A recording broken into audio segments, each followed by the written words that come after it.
வணக்கம் பிரியமான சகோதர சகோதரிகளே, பாஸ்கா காலத்தின் 3வது வாரத்திற்கு வந்துவிட்டோம். அனைத்துலகோரே கடவுளை போற்றி ஆர்ப்பரியுங்கள், அவரது புகழை, அவரது பெயருக்கு இசை பாடுவீர், மாட்சிமைப்படுத்துங்கள். ஹல்லேலூயா, ஹல்லேலூயா. பிரியமான சகோதர சகோதரிகளே, வெற்றி வேந்த நாம் இயேசு கிறிஸ்துவினுடைய உயிர்ப்பை பற்றி நாம் இந்த 3 வாரங்களாக தியானித்து வருகிறோம். அவர் கல்லை புரட்டி கல்லறையை காலியாக்கினார். அதை எப்படி காலியான கல்லறையை நம்ம நம்புறது? ஆளை எங்கே போனார் அப்படின்னு சொல்லிட்டு ஒரு சிலர் கேட்குறாங்க. ஒரு சிலர் என்ன சொல்கிறாங்க, இந்த பெண்கள் பயத்தாலும் நடுக்கத்தாலும் அதிகாலையில் இருட்டுக்குள் வேற கல்லறையை போய் பார்த்துட்டு அது காலியாக இருந்துச்சுன்னு ஓடிய போயிட்டாங்க அப்படின்னு சொல்கிறாங்க. ஒரு சிலர் அந்த அந்த அந்த காவல்காரர்கள், நாங்கள் தூங்கி கொண்டிருக்கின்ற பொழுது சீடர்கள் திருடி விட்டார்கள் என்று. இவன் தூங்குனான்னு வச்சுக்கோங்களேன், ரோமையருடைய ஆட்சி அவனை அவ்வளோதான் சங்கம் பண்ணிடும், சங்க கொலை. ஆகையினால தூங்குனாலே அவனுக்கு சாவு. அப்படிப்பட்ட இருக்கும்போது அந்த ரோமிய படை வீரர்கள் யாராவது தூங்குவாங்களா? களவாடத்தான் விடுவாங்களா? ஒரு சிலர் என்ன சொல்கிறாங்க, அவர் சிலுவையில் மயங்கி கிடந்தார், அவரை துணியில் பொதிஞ்சு கல்லறையில் வச்சாங்க, அவராக எந்திரிச்சு அவராக கல்லை புரட்டிட்டு அவராக எங்கேயோ போயிட்டார், அதை பார்த்துட்டு சீடர்களெல்லாம் உயிர்த்திட்டார் அப்படின்றாங்க. அப்படின்னு அதை அப்படி ரோமையருடைய ஆட்சியில் அவன் ரத்தம் சொட்ட சொட்ட உயிர் போக போக இறுதி மூச்சு இருக்கிற வரைக்கு அவனை தொங்க விட்டு பறவைகளுக்கு இரையாக்கி அவன் இறந்து விட்டானா என்று கத்தியால் குத்தி பார்த்துட்டு தான் இறக்குவாங்க. அப்படிப்பட்ட கொடூரமான அந்த ரோமைய ஆட்சியில் அவர் சிலுவையில் மயங்கி கிடந்தார்னா அதெல்லாம் புத்தி இல்லாதவன் பேசுகிற பேச்சு. பிறகு ஒரு சிலர் இயேசு இயேசு இயேசு அப்படின்னு சொல்லிட்டு அவருடைய போதையிலே இருந்தாங்க. அதனால் அவருங்க கண்ணை மூடினோடனே அவர் காட்சி கொடுக்கறது போல் இருந்துச்சு, அதனால் அவர் உயிர்த்திட்டார். அப்போ ஒருத்தருக்கு அந்த காட்சியாக கொடுத்தாரு, மதலேன் மரியாளுக்கு கொடுக்குறாரு, அவரோடு இருந்த பெண்களுக்கு கொடுக்குறாரு, சைமன் பேதுருவுக்கு கொடுக்குறாரு, அவரோட இருக்கிற யோவானுக்கு கொடுக்குறாரு, பிறகு மொத்தமாக இருக்கிற சீடர்களுக்கு கொடுக்குறாரு, பிறகு தோமா வந்த பிறகு கொடுக்குறாரு, பிறகு 40 நாள் கலிலேயாவுக்கு போகிறது வரைக்கும் கொடுக்குறாரு. இப்படி எத்தனை பேருமா காட்சியை பார்த்தாங்க கண்ணை மூடிக்கிட்டு, அப்படியே நாம் போய் இயேசு உயிர்த்துட்டாரு அப்படின்னு. அதெல்லாம் கிடையாது, அதெல்லாம் கிடையாது. அதனால் இந்த இயேசுனுடைய உடலை திருடிட்டு போயிட்டாங்க. இன்னும் ஒரு சில ஆராய்ச்சியாளர்கள் அவருடைய எலும்பை கண்டோம் அப்படின்லாம் சொல்கிறாங்க. எந்த எலும்பை கொண்டு வந்தாங்களோ தெரியல. அதனால் இப்படி இந்த உயிர்த்த இயேசுவுக்கு எதிராக நிறைய புரளிகளும் நிறைய கருத்துக்களும் எழுந்து கொண்டிருக்கிற இந்த வேளையில் இயேசு கிறிஸ்து நான் உயிரோடு இருக்கிறேன் என்று சொல்வதற்காக, உடலோடு உயிர்த்து விட்டேன் என்று சொல்வதற்காக இன்றைய லூக்காஸ் நற்செய்தி நமக்கு அறிவிக்கிறது. ஆகையினால் பிரியமான சகோதர சகோதரிகளே, அவர் ஒரு அந்நியனாக இருக்கலாம், ஒரு சமணசாக இருக்கலாம், ஒரு பேயாக இருக்கலாம் அப்படின்னு சொல்லிட்டு இவங்கெல்லாம் பயந்து கொண்டு இருக்கின்ற பொழுது அந்த காலையில் மதலேன் மரியாள் நான் ஆண்டவரை கண்டேன் அப்படின்னு சொல்கிறார். இயேசு உயிர்த்து விட்டார், ஓகே, சீமோனுக்கு காட்சி தந்தார்.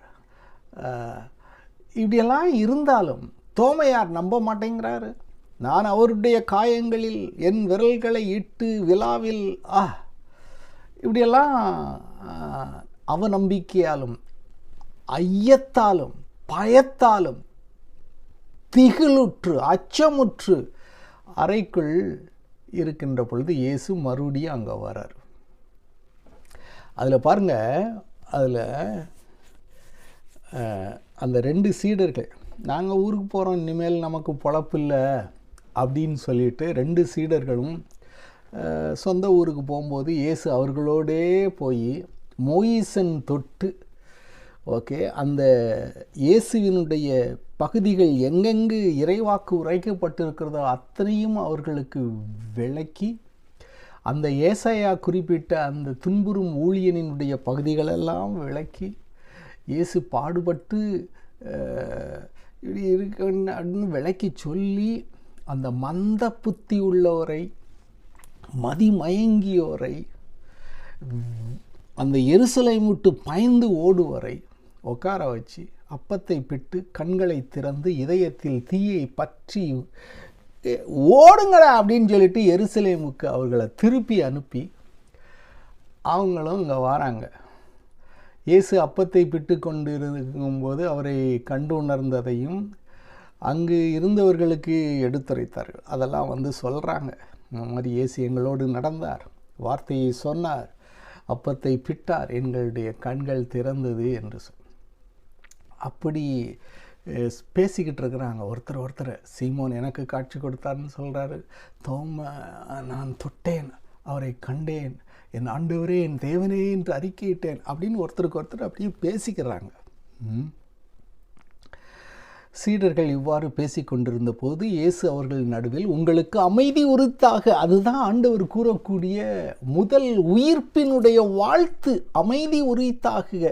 கைகளெல்லாம் காயங்கள், கால்களெல்லாம் காயங்கள், இதயம் காயம், உடம்பு பூராம் நரவலி, இரத்தத்தால் துடிக்க துடிக்க இறக்க காட்டி கொடுக்கப்பட்டு மறுதளிக்கப்பட்டு ஓடிவிட்ட இந்த சீடர்கள் மத்தியில் அந்த காயத்தோடு, துன்புற்ற அந்த காயத்தோடு உங்களுக்கு அமைதி உரித்தாகுக என்றார்.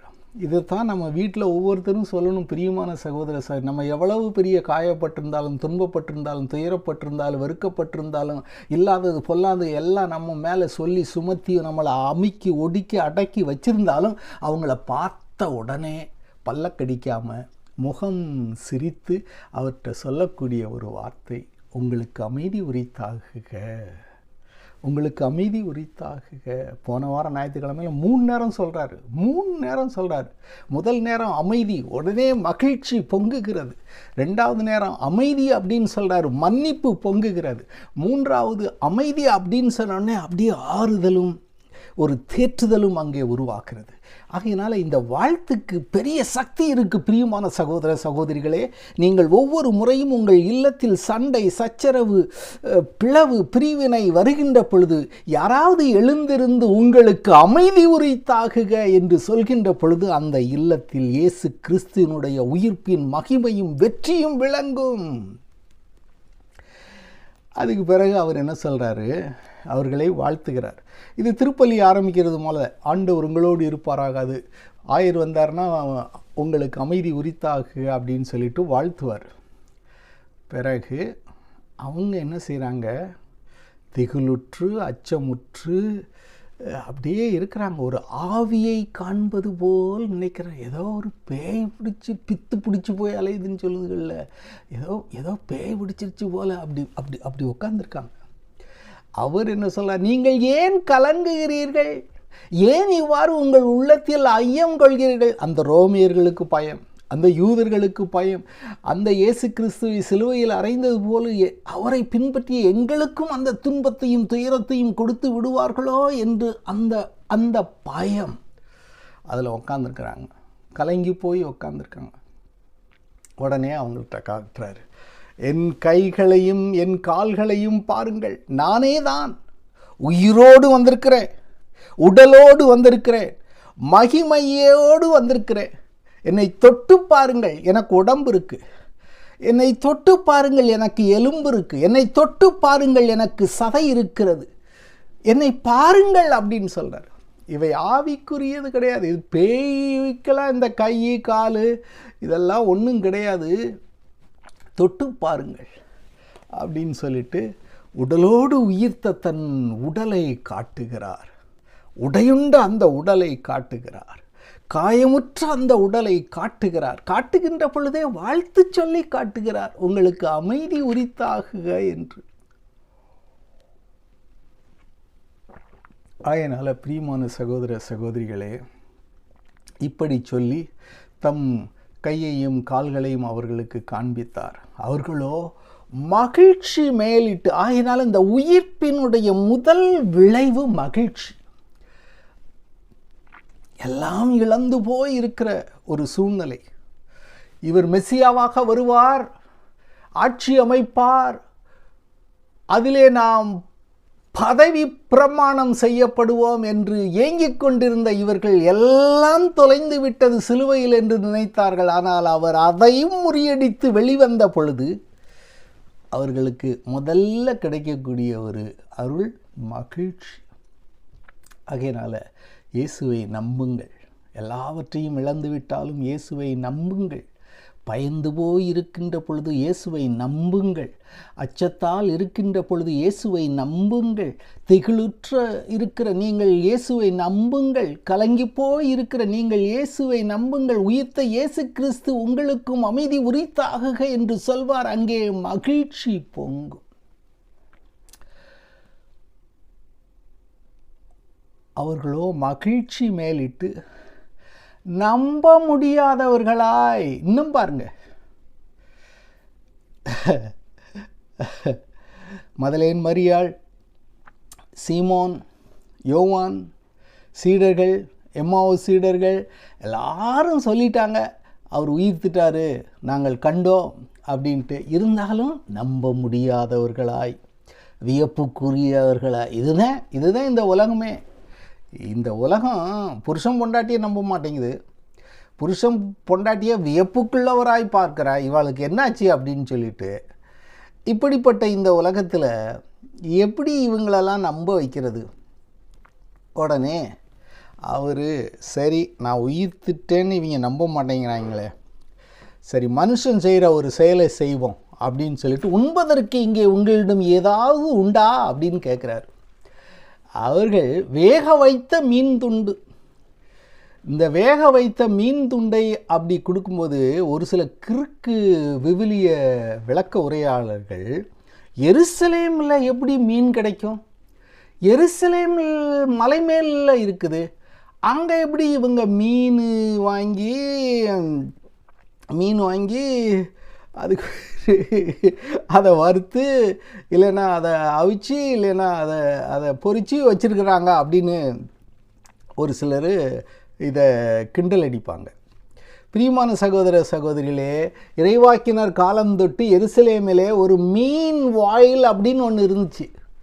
அந்த காலத்தில் இயேசு பிறக்கிறதுக்கு முன்னாடி 400 வருஷத்துக்கு முன்னாடி மீன் வாயில், அந்த மீன் வாயில் அப்படின்னு சொன்னால் அந்த எருசலேம் நகருக்கு நிறைய வாயில்கள் உண்டு. அதில் ஒரு வாயில் மீன் வாயில். அங்கே தான் அந்த வாயில் அருகில் இருந்து தான் கடலில் பிடிக்கப்பட்ட மீன்களை எல்லாம் கொண்டு வந்து அவர்கள் விற்பார்கள். ஆக இது பெரிய பெரிய நகரத்தில், அது கடற்கரை பக்கம் இல்லாட்டாலும் ஏரி பக்கம் இல்லாட்டாலும் மக்கள் இருக்கிறாங்க அப்படின்னாவே எங்கே மீன் பிடிச்சாலும் கொண்டு போயிடுவாங்க. அதனால் இதெல்லாம் சப்பக்கட்டு, அந்த எருசலேமில் மீன் இல்லை அப்படின்னு சொல்கிறதெல்லாம். ஆகையினால் வேக வைத்த மீன் துண்டு ஒன்றை அவர்களிடம் கொடுத்தார்கள். அதை அவர் எடுத்து அவர்கள் முன் அமர்ந்து உண்டார். பாருங்கள், உயிர்த்த உடலோடு இருக்கிறேன் நான், நீங்கள் நினைக்கிற மாதிரி ஆவி அல்ல, பேய் அல்ல, பிசாசு அல்ல. பாருங்கள், உங்களோட உட்காந்து நீங்கள் கொடுக்குற மீனை வாங்கி சாப்பிட்றேன், நான் உயிர்த்து விட்டேன். அந்த வியப்பை மாற்றுங்கள், அந்த நம்பத்தகாத அந்த எண்ணத்தை மாற்றுங்கள், நம்புங்கள் நான் தான் அப்படின்னு சொல்லாமல் சொல்லி அவர்களை பார்த்து, மோயிசனின் சட்டத்திலும் இறைவாக்கின் நூறிலும் திருப்பாடல்களிலும் என்னை பற்றி எழுதிப்பட்டுள்ள அனைத்து நிறைவேற, அதை மறுபடியும் சொல்கிறார். அந்த எம்மாவு சீடர்களுக்கு சொல்லி அந்த மந்த புத்தி உள்ளவர்களை திருத்தி மறுபடியும் எருசலேமுக்கு அனுப்புனார். இப்போ மறுபடியும் எல்லாம் ஒன்றா கூடி உக்காந்துக்கிட்டாங்க. எங்கள் மேலறையில் அங்கேயும் விலைக்கு சொல்கிறாரு. இதான் இறை வார்த்தை. முதல்ல அங்கே வாழ்த்து, பிறகு உணவு, பிறகு மறுபடி இறைவாக்கு.